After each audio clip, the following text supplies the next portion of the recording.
Bonjour à tous, on va voir ensemble et pas à pas dans cette vidéo comment payer moins d'impôts grâce à l'immobilier. Finalement, cette technique est peu connue des Français, elle n'est connue et mise en application que par une minorité d'investisseurs immobiliers chevronnés. Alors, je vous arrête tout de suite, on ne va effectivement pas parler d'investissement Pinel, qui est connu de bon nombre d'entre vous d'ailleurs, que effectivement beaucoup de Français connaissent, même d'ailleurs maintenant les personnes qui vivent dans des appartements Pinel sont également au courant. Non, aujourd'hui ce que l'on va voir ensemble, c'est ce que j'ai appelé la stratégie MIT. Alors MIT,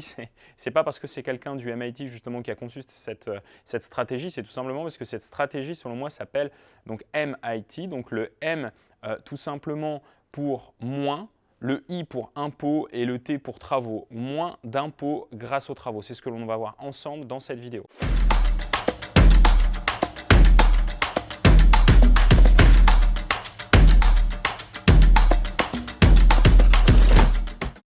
La stratégie MIT consiste simplement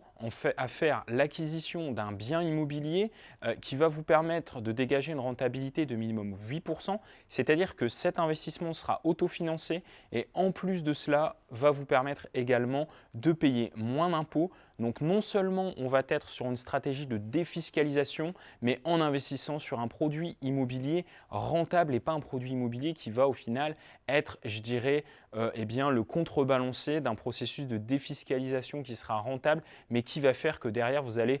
en défiscalisant, en payant moins d'impôts, vous mettre une autre boule au pied qui sera un investissement immobilier où vous ne gagnez pas d'argent et même vous allez en perdre. Donc c'est effectivement l'objectif de la stratégie MIT. Maintenant que vous avez donc compris cette stratégie de manière globale, on va rentrer en détail et on va voir ensemble les 3 étapes qui vont vous permettre de mettre en application cette stratégie pour payer moins d'impôts. Alors la première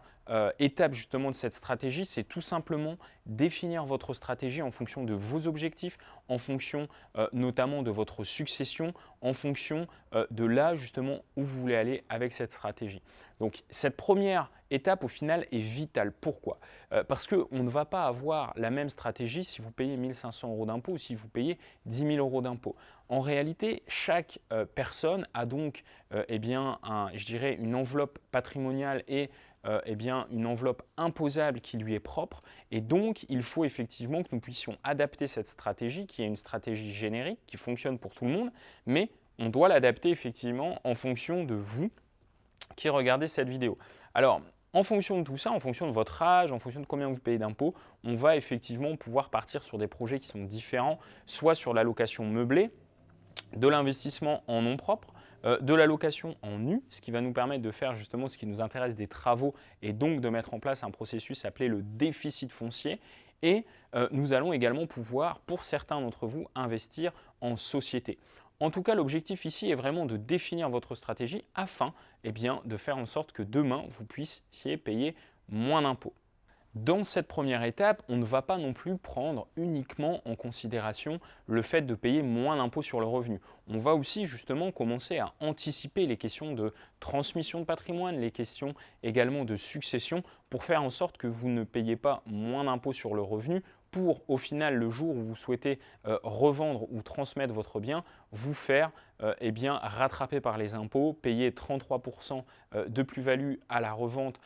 de votre bien ou alors laisser 60% de plus-value de succession sur les valeurs immobilières lors effectivement de cette transmission si vous ou votre conjoint décède. Donc ça, effectivement, ce sont des choses à prendre en compte en amont de votre projet et nous insistons effectivement là-dessus afin que votre projet soit rentable non seulement aujourd'hui pour payer moins d'impôts sur le revenu, mais également demain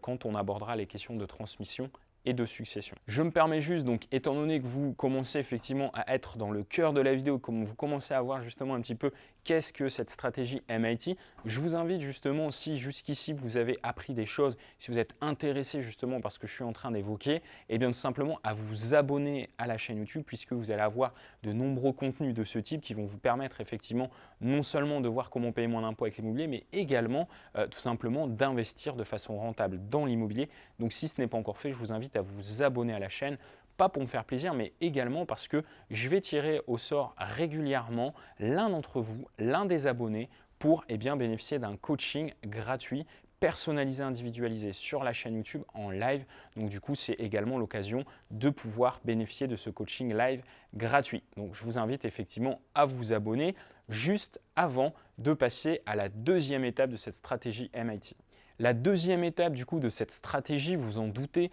une fois que l'on a défini votre stratégie, qu'on a pu adapter non seulement votre fiscalité pour aujourd'hui payer moins d'impôts, mais également pour que demain vous ne vous fassiez pas rattraper par les impôts et qu'au final, le fait de payer moins d'impôts aujourd'hui vous fasse payer plus d'impôts demain, il va maintenant falloir trouver le bien qui vous correspond et qui correspond justement à cette stratégie. Alors, pour trouver un bien avec des travaux, vous en doutez, on ne va pas effectivement chercher des biens qui viennent d'être rénovés, etc. Non. Et c'est là aussi où c'est important et c'est aussi une des raisons pour lesquelles cette stratégie est malheureusement aujourd'hui réservée à une minorité d'investisseurs chevronnés, c'est que du coup, il va falloir que l'on se positionne sur des biens à travaux, parfois des plateaux qui ne sont pas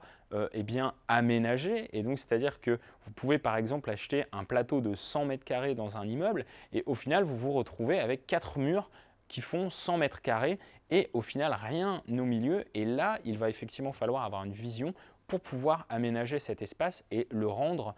exploitable et faire en sorte que du coup, la mise en exploitation de cet appartement vous génère des travaux et donc puisse faire que vous payez moins d'impôts demain. On va donc pouvoir effectivement se positionner soit sur des immeubles de rapport, donc les immeubles de rapport parfois c'est un bien grand mot mais ça peut juste être une maison réhabilitée en appartement qui fait 150 ou 200 mètres carrés, ou dans cette maison on peut avoir tout à construire, par exemple une maison de personnes âgées qui n'a pas été habitée depuis 15-20 ans et qui est mise en vente par les successeurs justement de cette maison. Typiquement là on peut effectivement tomber sur une bonne affaire, acheter, rénover, réaménager les espaces, faire une division pour du coup créer plusieurs petits appartements et les travaux effectivement vont pouvoir être déductibles et toujours dans cette stratégie de payer moins d'impôts. On peut également aller dans des villages. Alors sachez une chose, c'est que dans les villes de moins de 30 000 habitants, généralement il y a peu de promoteurs immobiliers qui se positionnent. Donc en réalité, nous, on va aller faire le promoteur dans les petites villes et au final, on va acheter effectivement 4 murs, on va vraiment acheter des maisons, des appartements ou des immeubles qui sont délabrés pour une bouchée de pain. Le dernier justement que j'ai visité il y a quelques jours en région Rhône-Alpes était un immeuble en fait de 450 mètres carrés qui était à la vente à 39 000 euros. Donc 39 000 euros, 450 mètres carrés, vous achetez en réalité les 4 murs et après du coup, vous redivisez les espaces pour pouvoir mettre des locataires et faire en sorte d'avoir des appartements qui se louent bien puisque en plus, une fois de plus, de faire des travaux pour défiscaliser, on veut avoir des biens rentables et donc pour qu'ils soient rentables, il faut évidemment qu'il y ait des locataires dans ces appartements que l'on aura trouvés. Donc le bien à trouver, vous l'avez compris, sera un bien qui nécessite peut-être une certaine expertise. N'hésitez pas d'ailleurs effectivement si vous souhaitez être accompagné, si vous n'êtes pas investisseur chevronné, à faire appel à nos services, à l'agence Prudencia Immobilier dont je suis le fondateur, pour effectivement que l'on puisse vous accompagner sur votre projet de défiscalisation. N'hésitez pas également à vous ouvrir l'esprit effectivement sur des appartements ou des immeubles qui vous paraîtraient vraiment délabrés à l'abandon puisque ce sont justement des biens immobiliers que l'on va chercher pour nous pouvoir derrière refaire du premium, faire des appartements de qualité. Voilà donc la deuxième étape de cette stratégie. Une fois que vous avez défini votre stratégie d'investissement et que vous avez fait le point ou que vous êtes passé par nos services pour que l'on vous accompagne justement pour faire le point sur votre stratégie court terme mais également sur votre stratégie long terme, le deuxième point, c'est bien évidemment de chercher un bien rentable. Et le troisième point, une fois justement que vous avez trouvé ce bien, il va maintenant être l'heure de calculer les baisses d'impôts puisque c'est l'objet de cette vidéo, c'est de vous dire voilà aujourd'hui comment payer moins d'impôts grâce à l'investissement immobilier. On va faire simple. On va partir du principe effectivement que vous venez d'acheter votre bien, que ce bien vous ramène, admettons, 3 000 euros, enfin on va dire allez, que ce bien vous ramène 10 000 euros de revenus locatifs par an, d'accord? Donc vous avez plus 10 000 par an de revenus locatifs, de revenus fonciers. Et finalement, vous avez fait, admettons, 100 000 euros de travaux. Donc, ce qui veut dire que, sans parler des intérêts, puisque je ne vais pas rentrer dans le détail effectivement dans cette vidéo, puisque ce sont des calculs qui paraissent simples, mais qui en réalité peuvent parfois être complexes, on va juste prendre le déficit foncier de manière globale et on va partir du principe que vous avez fait 100 000 euros de travaux. Sachez que le déficit foncier ne prend pas uniquement les travaux, mais va prendre également d'autres critères, notamment les intérêts d'emprunt et autres, la taxe foncière, etc. Mais là, on va vraiment rester sur les travaux. Vous avez 10 000 € de revenus locatifs, 100 000 € de travaux, ce qui veut dire que pendant 10 ans, vous n'allez déjà pas payer d'impôts sur vos revenus locatifs. Et ce qui est bien, c'est que vous allez pouvoir rajouter à ces 10 000 € de déficit foncier sur les revenus locatifs, c'est-à-dire que vous avez 10 000 € de revenus locatifs, vous avez 10 000 € de travaux, ce qui fait 0. Étant donné que vous avez encore une enveloppe, une fois que vous avez déduit ces 10 000 € de 90 000 €, vous allez pouvoir impacter par an 10 700 € de vos revenus globaux. Admettons que vous avez sur votre feuille d'imposition 30 000 € à déclarer de revenus de votre salaire, que vous soyez salarié ou que vous soyez indépendant. Admettons que voilà, votre feuille d'impôt, vous avez 30 000 € à déclarer aux impôts. On vient de voir qu'on a 10 000 € de revenus locatifs, on a utilisé 10 000 € de l'enveloppe travaux pour ne pas payer d'impôts sur ces revenus locatifs, et il nous reste encore une enveloppe de 90 000 € de travaux, et sur ces 90 000 €, on va venir ponctionner 10 000 € qui vont venir se soustraire aux 30 000 € de vos revenus globaux, donc de vos salaires ou de votre activité de travailleur indépendant. Et donc du coup, ce qui veut dire qu'aux impôts à la fin de l'année, vous n'allez plus déclarer 30 000 € de revenus, mais 20 000 € de revenus. Et donc vous voyez, l'avantage c'est que, par exemple, vous pouvez aussi baisser de tranche, c'est-à-dire que si vous êtes dans la tranche à 30%, la TMI à 30%, tranche marginale d'imposition, eh bien le fait de retirer 10 000 € de vos revenus globaux, ça va vous faire redescendre dans la TMI à 14%.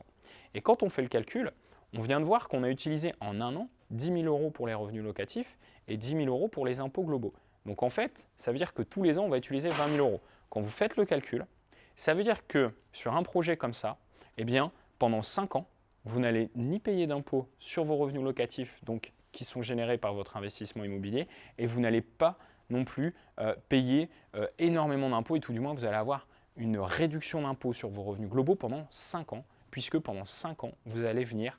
soustraire 10 000 € à vos revenus globaux, ce qui est quand même très intéressant, et je le répète, en ayant un projet immobilier rentable qui s'autofinance et qui vous ne demande pas un effort d'épargne. Contrairement à tout ce que l'on peut voir aujourd'hui sur le marché avec des investissements Pinel où on vous demande un effort d'épargne, on vend du neuf plus cher que le marché, là on achète au bon prix, on achète en dessous du marché, on retape et on utilise effectivement le déficit foncier pour non seulement ne pas payer d'impôts sur vos revenus immobiliers et en plus payer moins d'impôts sur vos revenus globaux. J'espère que cette vidéo vous a plu, j'espère que vous y voyez plus clair justement sur comment payer moins d'impôts grâce à l'investissement immobilier. Cette vidéo vous a plu, je vous invite à vous abonner à la chaîne YouTube. Pas pour me faire plaisir, mais déjà effectivement si cette vidéo vous a plu, je ne doute pas que les 70 vidéos qui sont présentes sur la chaîne YouTube vous intéresseront également. Pour ce faire, abonnez-vous, mettez la cloche afin d'être informé de toutes les dernières vidéos que je poste sur la chaîne et surtout, vous allez pouvoir bénéficier effectivement d'un coaching individualisé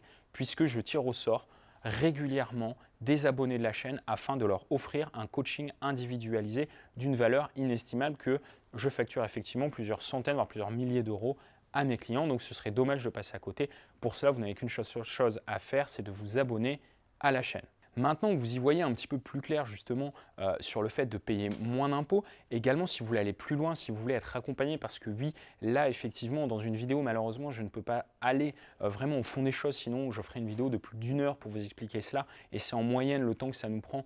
pour travailler en agence avec nos clients. Je vous invite à regarder dans la description de cette vidéo où vous allez trouver un lien pour réserver un coaching, un call gratuit. Comme ça, vous allez être rappelé par un membre de l'agence Prudentia Immobilier qui va justement faire un point sur votre situation et vous dire si oui ou non on peut vous accompagner et si on peut vous accompagner, vous détailler effectivement la marche à suivre pour que l'on puisse faire en sorte que demain, vous qui regardez cette vidéo, payez moins d'impôts grâce à l'immobilier. Dernière petite chose, si vous avez des questions précises sur cette vidéo, eh bien, je vous invite à nous poser des questions. On y répondra, un membre de mon équipe ou moi-même,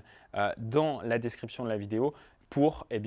répondre effectivement à ces questions sur cette vidéo. Je vous dis donc à très bientôt sur la chaîne. N'hésitez pas à mettre un pouce, n'hésitez pas à vous abonner et on se revoit très bientôt.